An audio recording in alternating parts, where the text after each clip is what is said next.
بعد ما ابو عمر فاجئنا وقال يلا اعمل لوكال براند مره واحده بيو ميك مي سيك وكده، شجعني. وقعدت افكر كده ان هو طب خلينا نعمل لوكال براند. فانا النهارده يا جدعان انا عايز انتروديوس يو جايز اللوكال براند بتاعتي اللي هي اسمها يو ميك مي برو.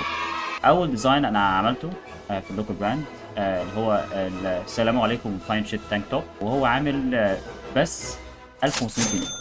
عندي ديزاين تاني احنا لسه اشتغلت عليه وأنا فخور جدا بيه، اللي هو البرايفت يوني تانك توب على الكابشن اللي هو يس اي ونت جي يو سي هاو ديد يو نو دوت. هيعمل 5000 جنيه. هو غالي شويه حبتين عشان ده اكسكلوسيف شويه، ده بس عشان اي واحد يروح كاميرا خاصه.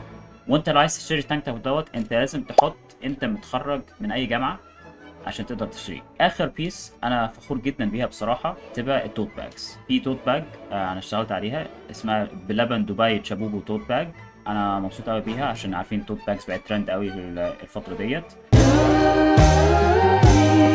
دي هتعمل بس 800 جنيه. في مشكله كبيره عندي مع البراند بتاعت ابو عمر، وهي ان هو ما عندوش اي لبس داخلي.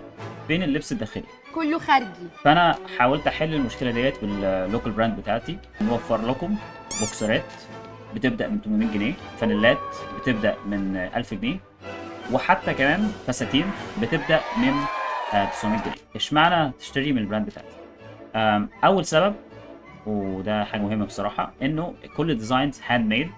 انا اشتغلت على كل ديزاين بايدي، واخدت على الاقل 5 دقايق على فوتوشوب عشان اعمل الديزاينز لكل التيشيرتات والتوت باجز والاكسسوارات. تاني سبب ان هو 100% قط على ما اظن، يعني مش متاكد، بس هو اما رحت المصنع هم قالوا لي ايوه يا باشا ده قط وقط مصري، فانا صدق هو مش هيكذب عليا. تالت بيرك كلها ميد لوكالي، مصنوعه في مصانع مصريه اصيله من ايدين عيال مصريه اصيله عندهم 12 سنه.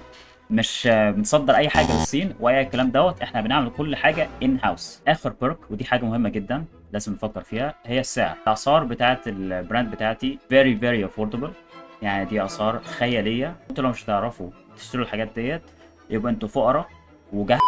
المهم يا جدعان لو عايزين تسبورت ماي لوكال براند اللي انا بذلت مجهود كتير فيها، يا ريت تشتروا الهدوم واللبس بتاعي عند you make me broke دوت شوب. اول تيشيرت تشتريه من اللوكال براند هتاخد معاه بروفيشنال يابر تيشيرت كهديه. فيا ريت يا جدعان تشتروا الهدوم بتاعتي عشان انا اشتغلت كتير قوي عليها وانا عايز فلوسكم. ده رزق.